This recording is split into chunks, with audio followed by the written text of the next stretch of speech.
Hello, everyone, and thanks for having me today. It's my first time in AgileByExample, and obviously first time as a speaker as well. As it was already mentioned, my name is Stobiecki, and I'm here to talk to you about learnings from failures and some ways to broadcast them so that people want to hear more of that. A couple of words about me, some of them were already said. I am a software engineer by craft, but I used to be a product manager. That was just 8 months though, but still it counts. I also designed board games. The Flick of Fate that Eva already mentioned is actually a published game that, an interesting fact, was made as a collaboration during a hackathon. And I also do some Asian food for myself and my wife in my spare time. I currently work at Ocado Technology, which is a technology company building an e-commerce platform for grocery retailers around the world.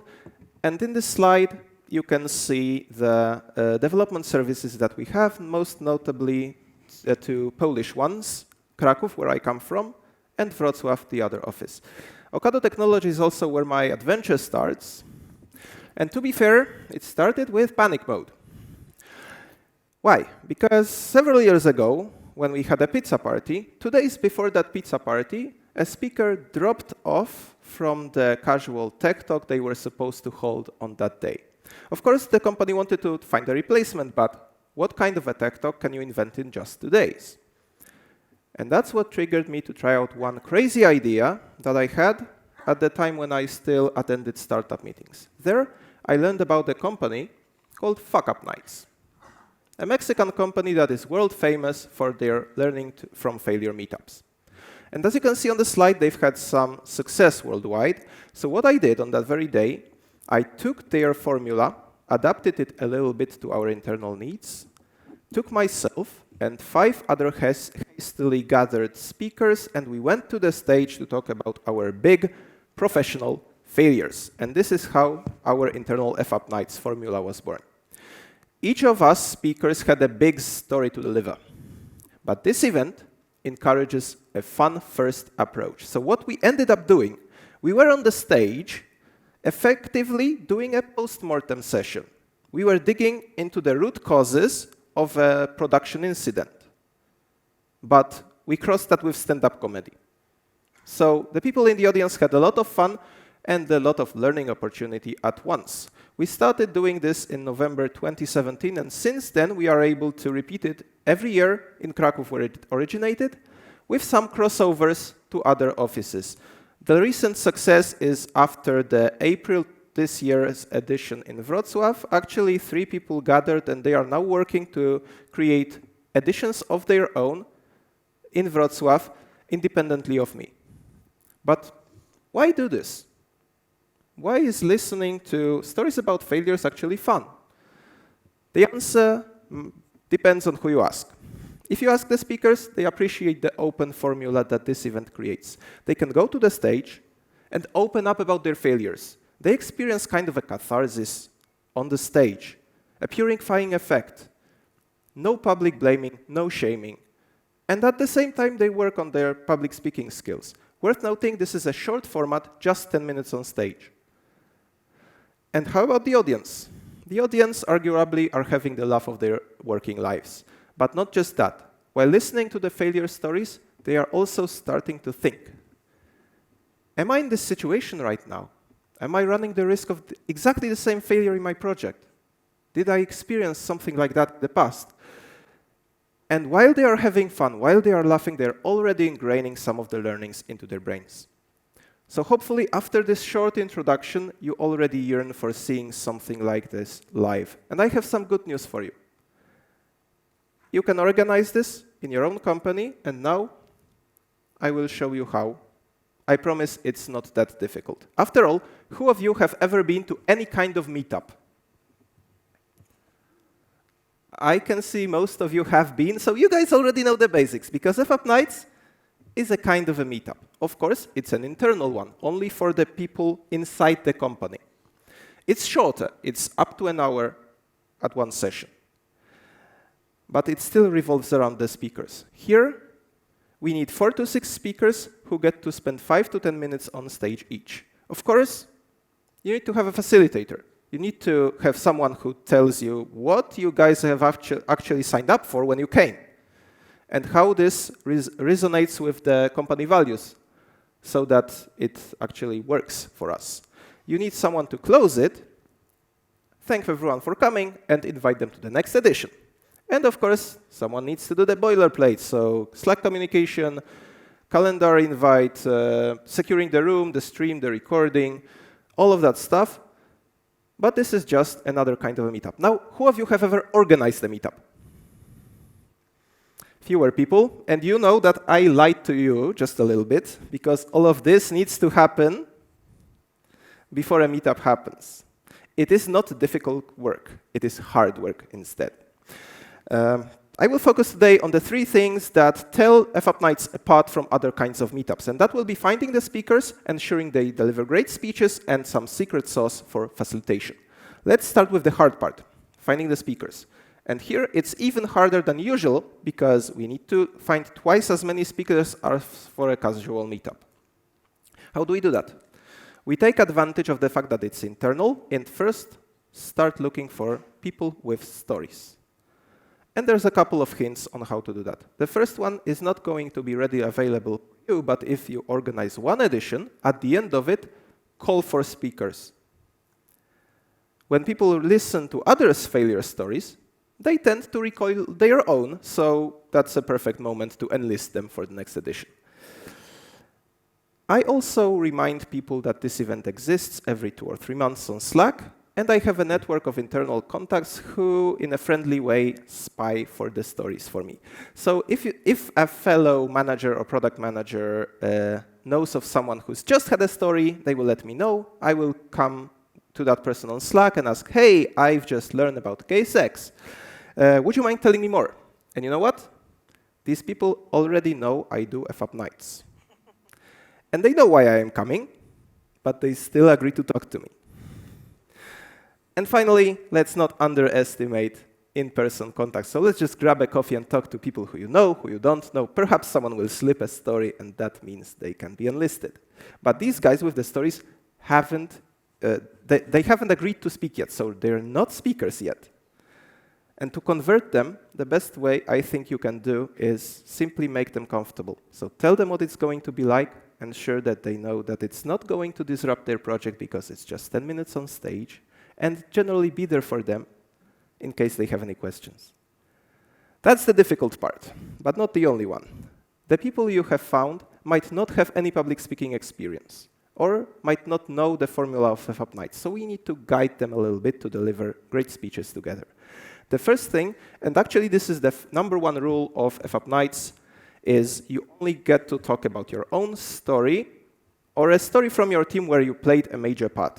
Otherwise, it would be blame fast instead of creating a safe space. So if you want to talk about another team's story, I would ask you for a contact to someone from that team so that they can speak for themselves. Another thing is the no slides rule. And here I encourage people to just talk in front of their name, team name, and talk title. Of course, there are exceptions to this.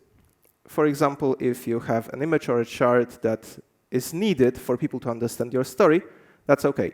For instance, in one of my own failure stories, this image from Google Slides from a forest some 35 kilometers from Krakow was needed to understand the story, and as Eva already told you, you might associate that with what my wife is doing.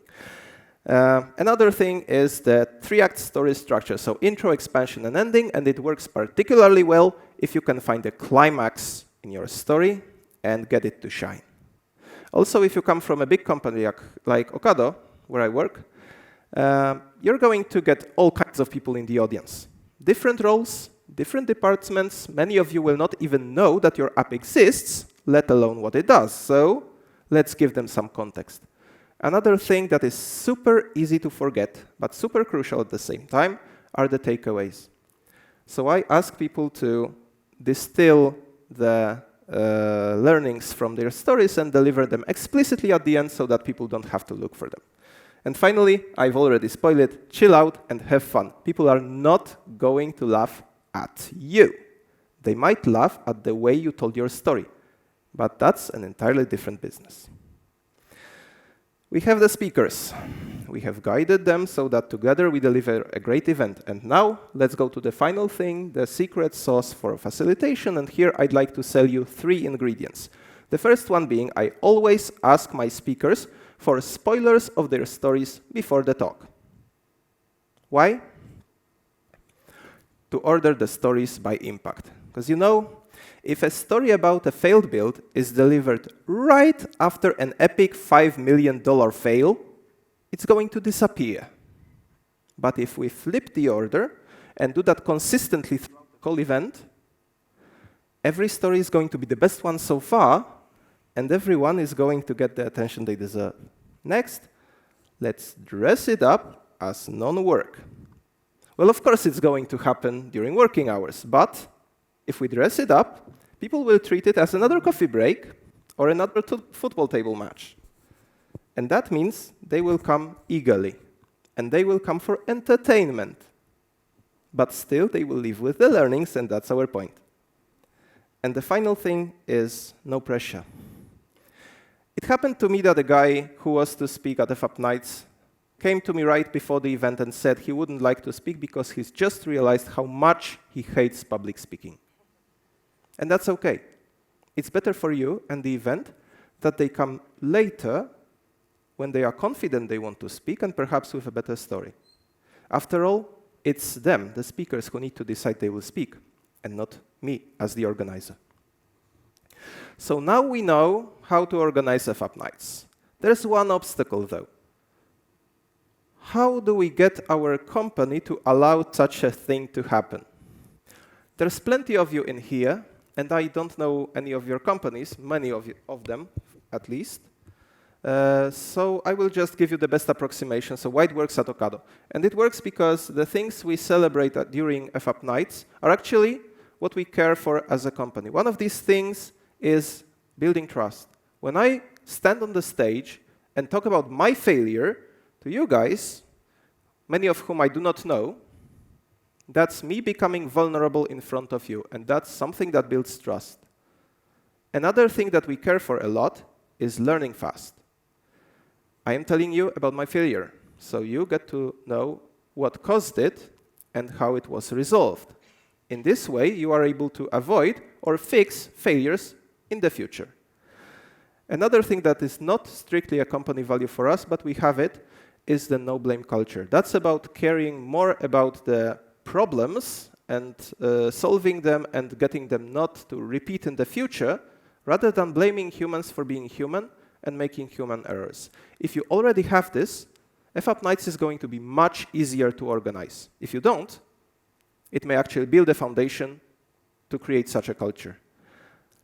Apart from cultivating these things, what else, why else does FAP Nights matter for us? Well, it helped us domesticate failures through fun. Of course, we do not want to make mistakes, but we will. It's part of the reality, and it's actually the part of the cost of innovation we do not want to give up on. Another change is when I walk the corridors of our offices, sometimes I hear people talking about failures, and they go like, they don't go anymore like, man, I messed this up so much. They'd rather say, man, I have such a story for FAP Nights. And that's a nice change. And finally, coming back to the title of this talk, FAP Nights help us broadcast the key stories and conclusions. Lots of people go to the stage, talk about their failures, and others listen to that. So we collectively learn about more mistakes, and the more mistakes we know of, the more we are able to avoid in the future. So we become collectively wiser as the company. And that's the gain for your company. But what's in it for you, as the organizer? I will just have one story from my life that hopefully will get you the impression. I am in the Krakow kitchen, in the office, drinking coffee, talking to some guys. And suddenly a person approaches me. From my point of view, it's a total stranger. I don't know every single person out of the 400 in our office after all. And they go like, dude, I know you. You organize FAP Nights. Don't you ever stop doing that. And that's when I realized that what I was building there actually has value and makes people care for it. So, how about you? Are you up for the challenge of organizing something like this? If so, here's your first step. Scan this QR code, go to the Fuck Up Nights YouTube channel, see some of their videos, and see it for yourself. This is what got me started, and I bet it's going to start you. Perhaps you will take their formula as it is.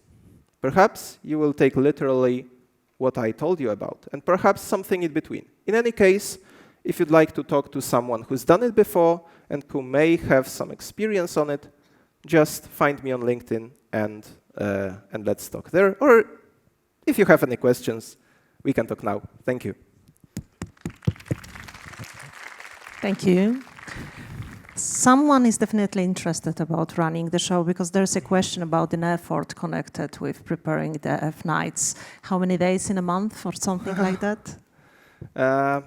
To be fair, it's more about scouting and being attentive to what is happening rather than calculating the number of hours in a month. As I said, I am doing it pretty much once a year in Kraków, and for that I have to reserve perhaps a day of work altogether, including all the preparations, guiding the people, dry runs if they are necessary, and conducting the event itself.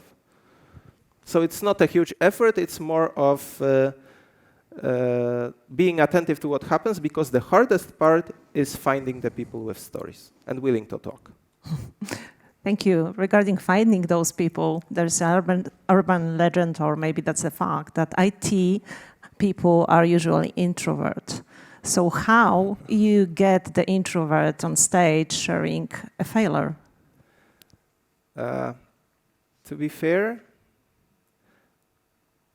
that's a very good question. And if I was to say what was my way, I found the first 6. Then I did F-Up Nights, and then people saw it.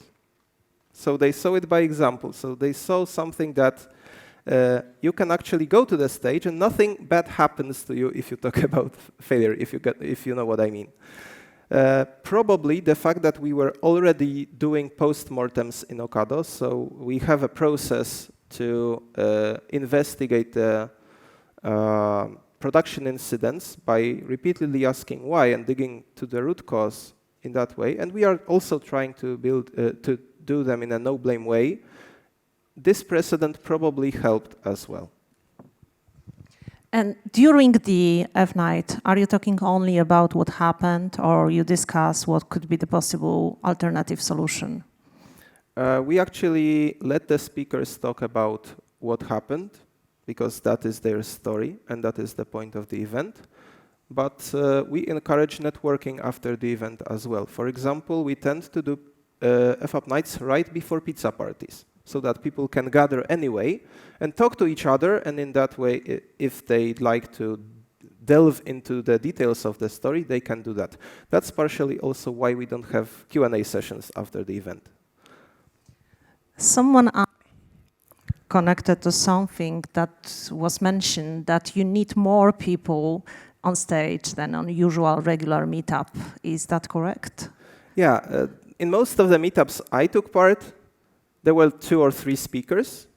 Here, because of the short talks, which are short because we lower the entry threshold for the speakers in this way, we obviously need more people to talk to fill up the hour. And the last one, it is often shared that we want to celebrate a failure or we want to learn from the failure. What's your comment about those 2 phrases? I would say both are correct. I mean, learning from failures to me is the key factor, but celebrating the fact that errors happen and will happen, and it's nothing that, that is a tragedy in most cases, is important to building the culture of not being afraid to experiment. So both of these factors are important. Thank you. Thank you so much, Paweł Stobiecki and F Nights. Thank you so much.